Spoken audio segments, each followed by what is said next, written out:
చనిపోయిన రోజు 7 మందిని ఉన్నాము. 7 మంది ఇప్పుడు లేరు.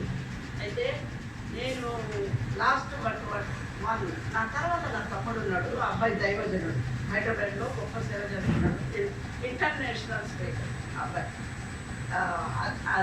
లాస్ట్ అబ్బాయి. మేము చిన్ననాటి నుంచి ప్రార్థనా జీవితంతో పెరుగుతాం. మా నాయన్ని ఎందుకంటే కొన్ని మీరు దైవజనులు మీకు చెప్తున్నా, దయచేసి ఏమనుకోవద్దు, మీరు వినండి. అదొక్కటే నేను కోరుకునేది. ఎందుకంటే నేను ఒక దైవజనుడు కూతుర్ని కాబట్టి నేను ఎంత పెరిగానో నా తండ్రి చేసిన సేవ ఒకటి మాత్రం మీకు చెప్పాలని అనుకుంటాం. ఆయన్ని మేము రాత్రి పడుకుంటే మధ్యరాత్రులు చిన్నప్పుడు మేము బయటికి వెళ్ళాలనుకో, ఊరిని కానీ ఏమైనా పోవాలని, మా ఇల్లు కాంపౌండ్లో ఉండేది. ఆ కాంపౌండ్లో ఉంటే మా ఇల్లు చుట్టుపక్కల ఎవ్వరు లేరు, మేము ఒక్కరిమే ఉండేది. నాయన మేము మాత్రమే. దూరంగా సెటిల్మెంట్ ఉండేది. అక్కడ నాయన దైవజనుడు, అక్కడ ఆ చర్చికి. అయితే మధ్యరాత్రిలో ఎప్పుడు మేము లేచినా నా తండ్రి మోకాళ్ళ మీద చూసేదాన్ని. ఏ టైంలో లేచినా, నేనే కాదు మేమందరమే. 1 గంటకు లేస్తే మోకాళ్ళ మీద ఉంటాడు, 2 గంటలకు లేస్తే మోకాళ్ళు పెట్టాడు. ఆయనకి ఈ 2 మోకాళ్ళు మోచేతులు ఒంటికున్నట్టుంటాయి.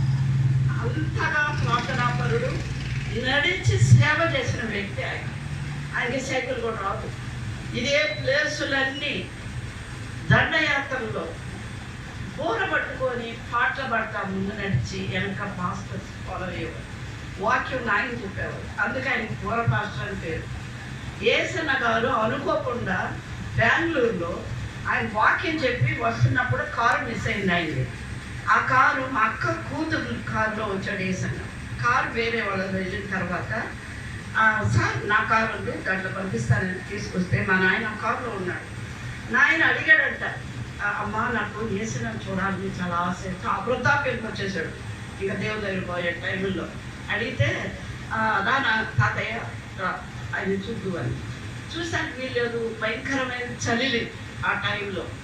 అందుకని ఆయన్ని పట్టుకొని తీసుకొచ్చారంట, దూరంగా నడిపించుకొని తెచ్చి. కానీ కారులో నుంచి ఆయన స్వరాన్ని వింటున్నాడంట నాయన. తర్వాత ఆమె వచ్చిన తర్వాత కూర్చోబెట్టింది. ఏసన్న ముందు సీట్లో కూర్చున్నాయంట, వెనక దాంట్లో మన ఆయన కూర్చున్నాడు, పక్క పాప కూర్చున్నాడు. కొంచెం దూరం వచ్చిన ఎక్కేటప్పుడే మన ఆయన చూశాడంట ఏసన్న. అత ఏ ఊరి మీది అన్నదంట. పోయేతా ఉన్నాడట. అయ్యా మాది అల్లూరు అయ్యా. ఓహో అల్లూరా అని. అల్లూరులో ఒక బోర పాస్టర్ ఉన్నాడు, నీకు తెలుసా అన్నాడు. మా ఆయన నవ్వి, అయ్యా ఆయన నేనేను అని పెద్దగా వచ్చాడట వేసింది. హల్లెలూయా హల్లెలూయా.